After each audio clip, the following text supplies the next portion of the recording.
할렐루야.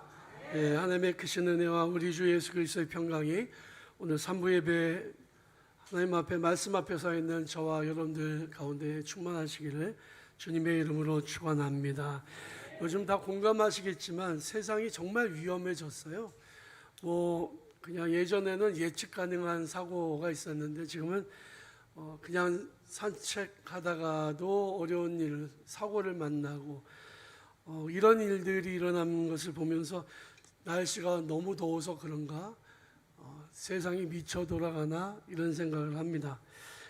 사실 그 누구나 피해자가 될 수 있다는 점에서 불안한 마음을 갖기에 충분한 오늘날입니다.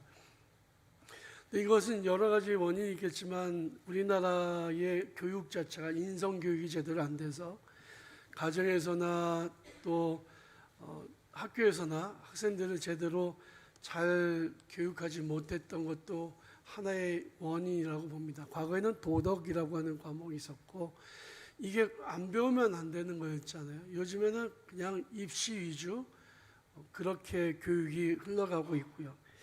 더군다나 이제 기독교적으로 과거에는 미션 스쿨에서 아이들에게 말씀을 가르칠 수 있었는데 이제는 여러 가지 조례나 법령이 바뀌면서 기독교 계통 학교라고 하더라도 학교에서 학생들에게 성경 교육을 할 수 없도록 만들었습니다. 이게 이제 과거 정권들에 의해서 이게 점점 계속 강화되었고요. 지금 심지어는 이야기를 들어보니까 기독교 교도소가 있는데 소망교회와 사랑의 교회 같은 큰 교회들이 돈을 내서 기독교 정신으로 죄수들을 교화시키자는 목적으로 세워진 이 기독교 교도소, 전 세계에서 유래를 찾아보기 힘든 우리나라에 있는 그 기독교 교도소에서조차도 성경을 가르치지 못하게 했다고 합니다. 그러니까 이제는 사람이 변화된다는 거 이거 정말 어려운 일이에요. 교육으로도 안 되고 이제는 믿음이 들어가면 변화되는데 그것마저도 차단되어 있는 상황인 거죠. 말씀을 듣고 자기 죄를 회개하고 뉘우치고 은혜를 받아야 새 사람이 되는데 사회적인 분위기는 이제는 그런 가능성조차 다 차단하고 있다는 거죠. 오히려 매스미디어, 드라마, 영화 같은 곳에서 최고의 악당, 최고의 빌런은 기독교인이, 교회 목사나 장로님이나 교인 믿음 생활 잘하는 교인들이 최고의 악당으로 묘사되고 있습니다. 이 일들이 도대체 왜 이렇게 사회적인 분위기가 돌아가나? 이것은 당연한 거죠. 이것은 사탄이 그린 큰 그림이기 때문에 그렇습니다. 사탄은 할 수만 있다면 사람들에게 하나님을 부인하고 악한 마음을 불어넣어줘서 사회로 혼란에 빠지게 만들고 서로 미워하고 서로 죽이고 상처를 입히게 함으로 사랑이 아니라 미움으로 세상이 점철되어 있는 것을 원하기 때문입니다. 사탄은 사람들이 구원받는 것을 원하지 않고 자기와 함께 멸망받는 것을 원하기 때문입니다. 사탄의 영향력이 있는 곳에는 두려움과 증오가 가득합니다. 그런데 이렇게 증오가 가득한 위험한 세상 속에 살아가는 우리들에게는 어떤 사명이 있을까요? 지금 세상에서 일어나는 일들을 보면 교회와 성도들이 해야 할 일들이 아주 명확하게 보입니다. 첫 번째로 우리는 영적 전쟁을 해야 합니다.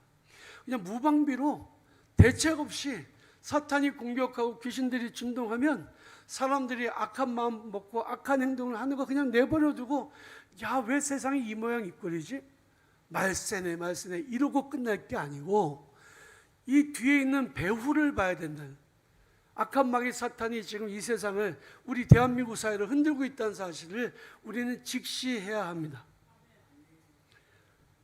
우리는 하나님께로부터 영적 전쟁을 하는 그리스도의 군사들로 부르심을 받았습니다.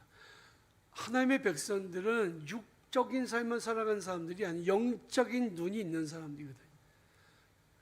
이 세상에서 일어나는 일들, 어떤 사건과 사고가 일어나면 그 뒤에 배후가 있다는 사실을 우리는 기억하고 강력하게 기도로 악한 마귀 사탄의 세력과 싸워나가야 된다는 거죠. 어느 때보다도 지금은 기도가 필요한 때입니다. 디모데후서 2장 3절을 보면 사도 바울은 디모데에게 너는 그리스도의 좋은 군사로 나와 함께 고난을 받으라 라고 말씀하고 있습니다. 우리 눈에 보이지 않는 세상에 대해서 신경 써야 돼요. 눈에 보이는 세상만 바라봐서는 안 된다는 거죠. 이 세상은 우리도 지금 모르는 사이에, 안 보이는 사이에 엄청난 영적인 전쟁이 이루어지고 있습니다. 과거에 비해 한국교회의 영적인 힘은 약해져 있는 상황입니다. 교회는 더 이상 기도하지 않고 성도들도 더 이상 기도하지 않아요. 굉장히 세상적으로 변해가고 있습니다. 그래서 이 악한 마귀의 세력들이 점점 더 준동할 수밖에 없는 조건이죠. 사탄은 공포로 세상을 지배하려고 합니다. 사탄이 가장 잘 쓰는 무기가 전쟁이죠. 지금 우크라이나에서 일어나고 있는 전쟁은 그냥 일반적이지 않습니다. 거기서 일어나는 일들은 엄청난 공포를 수반하고 있고 그 공포를 통해서 사탄이 의도하는 바가 분명히 있다는 거죠. 사탄은 할 수만 있다면 사람들의 영혼을 파멸로 이끌려고 합니다. 사도 바울은 베드로전서 5장 8절에서 이렇게 말씀합니다. 베드로 사도는 근신하라 깨어라 너희 대적 마귀가 우는 사자같이 두루다니며 삼킬 자를 찾는다. 여러분, 눈에는 보이지 않는다고 방심하지 마십시오. 사탄은 얼마든지 찾아다니면서 빈틈을 노려요. 가정에 만약에 다툼이 있고 분쟁이 있고 미움이 있고 원망이 있으면 그 사이를 치고 들어갑니다. 제가 일본의 토요타 지역에 가서 귀신 들린 여자를 만나는데 언제 귀신이 들렸냐 물어봤더니 30년 전에 아기 날 때. 그러니까 사탄은 얼마든지 빈틈이 있으면 들어가요. 그게 누구든지 간에. 그러니까 가정을 위해서 기도해야 될 이유는 바로 사탄의 공격을 막아내기 위해서요. 여러분, 교회를 위해서 기도해야 됩니다. 교회도 얼마든지 사탄의 공격이 있을 수 있어요. 성도들 간에 다툼이 있거나 갈등이 있으면 얼마든지 사탄은 공격합니다. 나라, 민족도 사탄의 놀이터가 되어서는 안 되는 거죠. 그러면 비극이 일어납니다. 이 사회에서 일어나고 있는 크고 작은 사건들 속에는 사탄의 배후가 있는 것들이 있어요. 예수께서 거라사 지방을 지나가실 때에 무덤 사이에서 한 사람이 나왔죠. 그 사람은 귀신 들린 사람이었는데 어느 누구도 그 사람을 제어하지 못했습니다.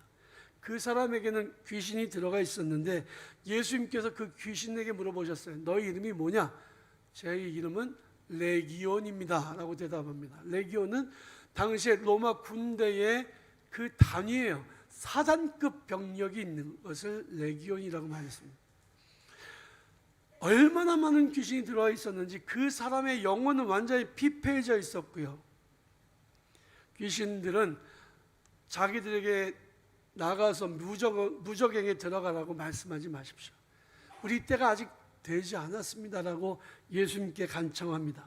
예수께서 귀신들을 내쫓으시니 귀신들이 돼지떼에 들어갔는데 마가복음에 보니까 그 돼지떼가 약 2,000마리 이상 되었고 그 돼지떼가 갈릴리 호수에 다 빠져서 죽었다라고 기록하고 있습니다.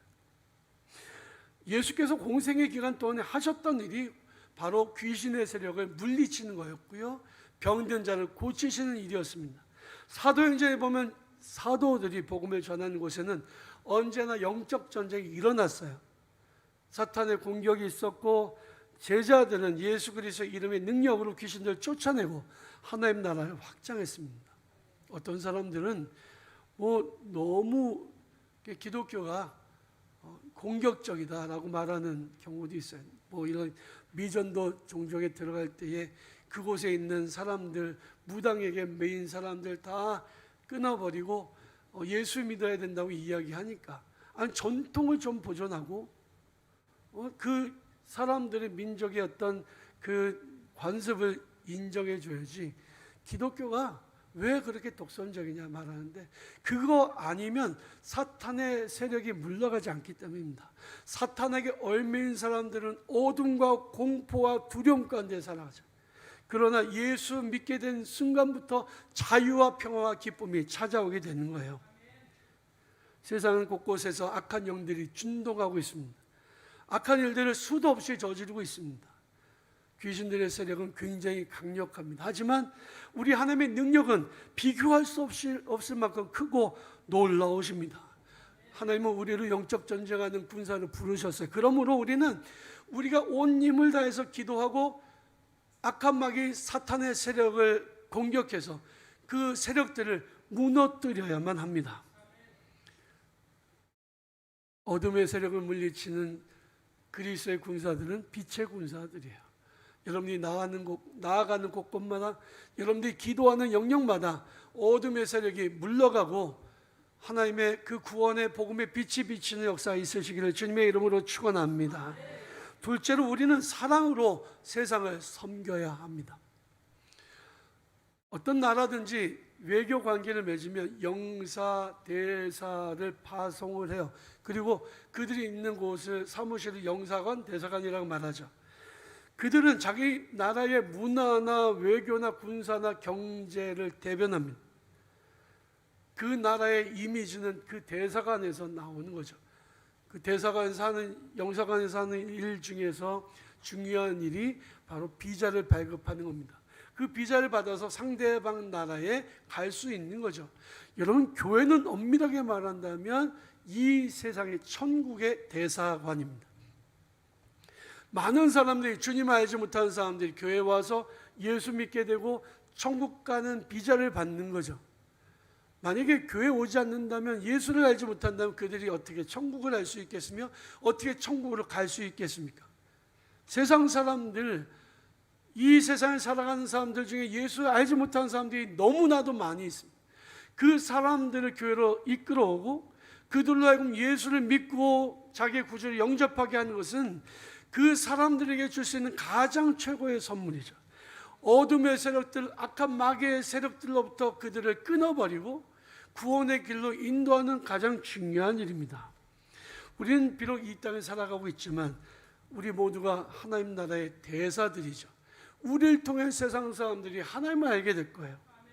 하나님을 알지 못한 세상 사람들이 우리의 말과 우리의 행동과 우리의 삶을 통해서 하나님을 알게 되고 천국의 소망을 갖게 될 것입니다. 세상 사람들에게 하나님에 대해서 설명할 수 있는 가장 좋은 단어 하나가 있다면 사랑입니다. 하나님은 사랑이십니다. 요한일서 4장 7절에 보면 사랑하는 자들아 우리가 서로 사랑하자. 사랑은 하나님께 속한 것이니 사랑하는 자마다 하나님께로부터 나서 하나님을 알고 사랑하지 아니하는 자는 하나님을 알지 못하나니 이는 하나님은 사랑이심이라 했습니다. 이 말씀은 하나님이 어떤 분이신지를 명확하게 우리에게 보여주고 우리가 어떻게 살아가야 되는지를 분명하게 말씀하고 있는 거예요. 그리스도의 대사된 우리들은 세상을 사랑으로 섬겨야 합니다. 우리가 하는 말이 사랑으로 말미암는 것이 되어야 되고 우리가 하는 행동이 사랑으로 말미암는 행동이 되어야 해요. 성경에 보면 그리스도인들을 표현하는 여러 가지 그 대명사가 있는데요. 그리스도인들은 그리스도의 편지다. 세상 사람들이 우리의 삶을 읽으면서 하나님을 알게 되고 천국을 알게 된다.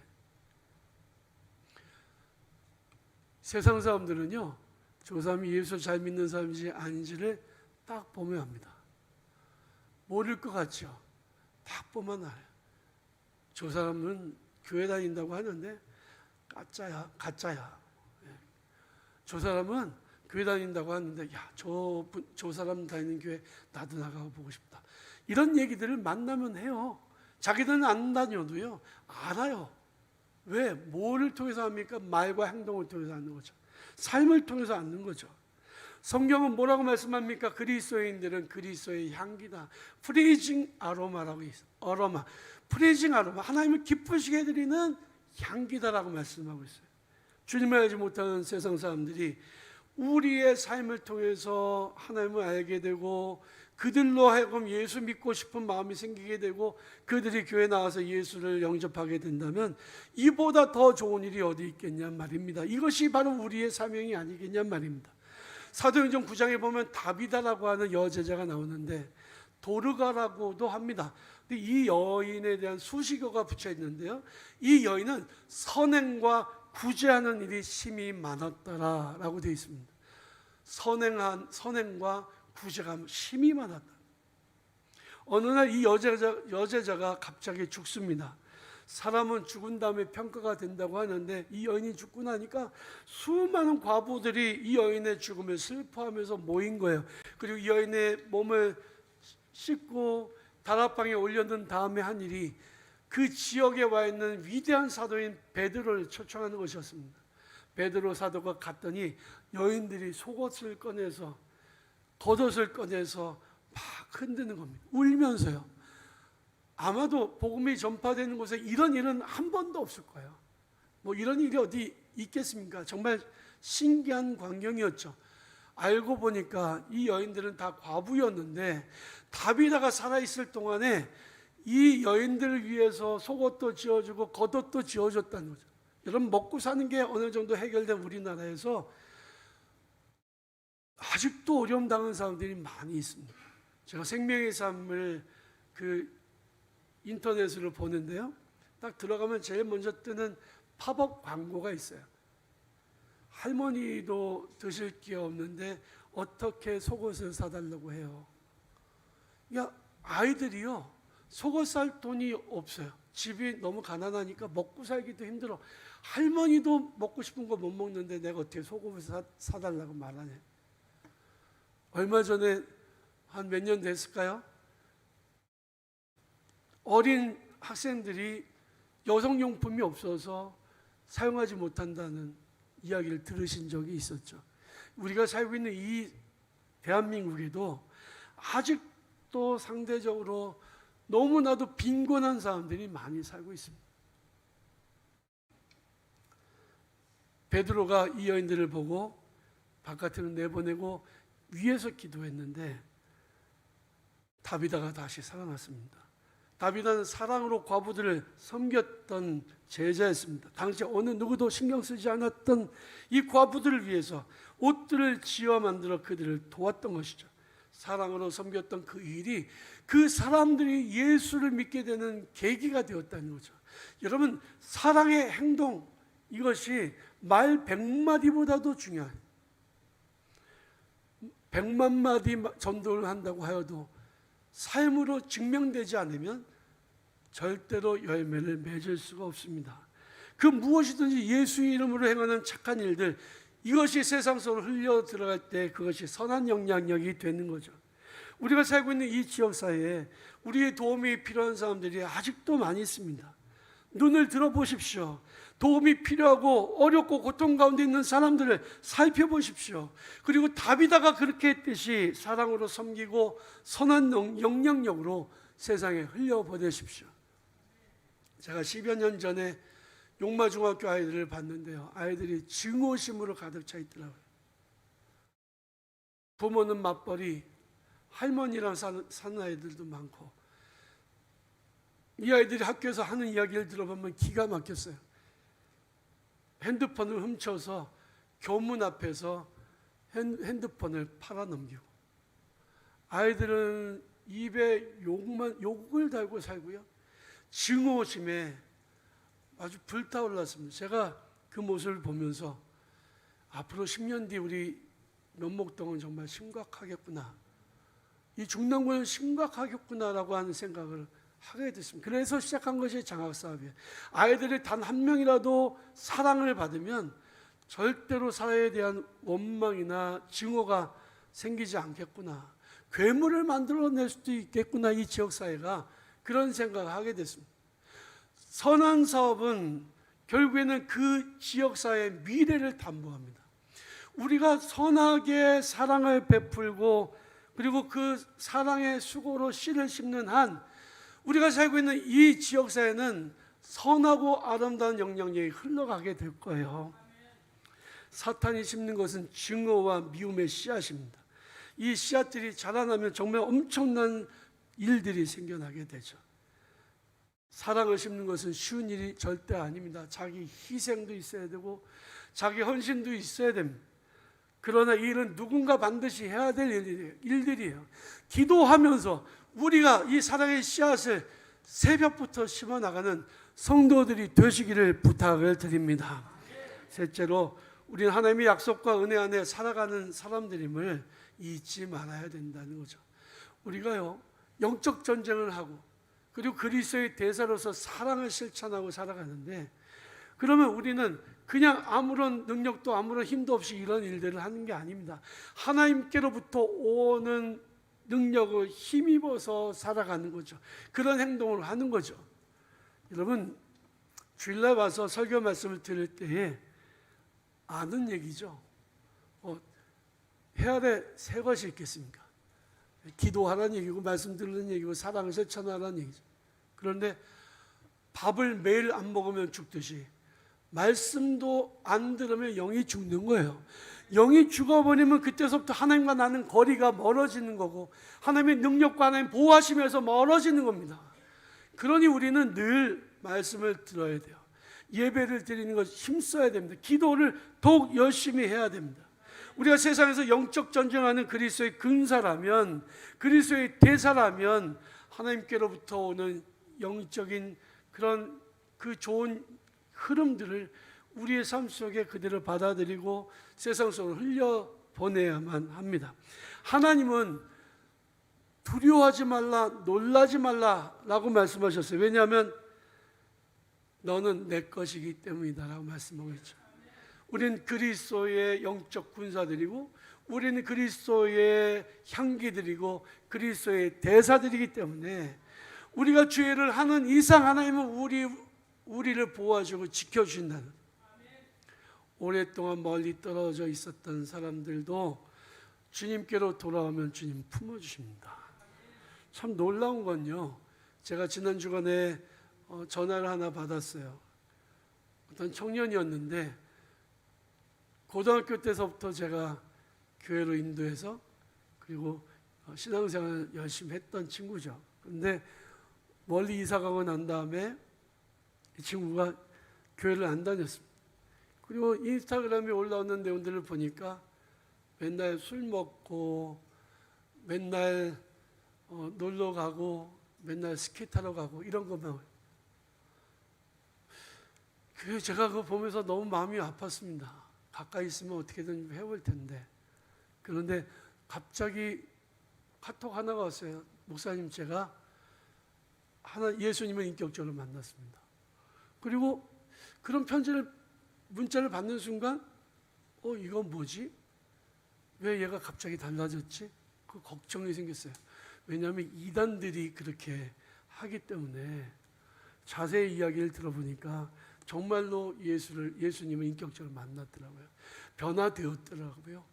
그리고 이 친구가 하는 말이, 목사님, 저를 처음 교회에 데려다 주셔서 너무 감사합니다.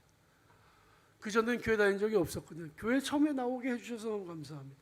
그리고 제가 너무 큰 죄인인데, 제가 걔가 얼마나 큰 죄인인지는 전 몰라요.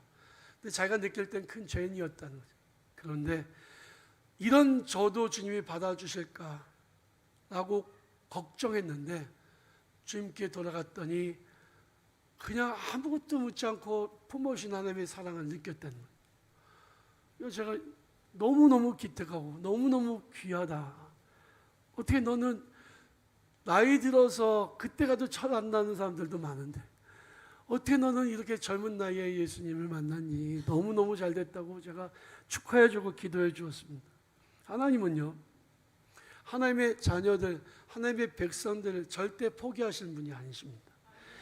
7절 말씀 보면 내 이름으로 불려지는 모든 자 내가 내 영광을 위하여 창조한 자를 오게 하라. 내가 그를 지었고 그를 내가 만들었느니라 라고 말씀하고 있습니다.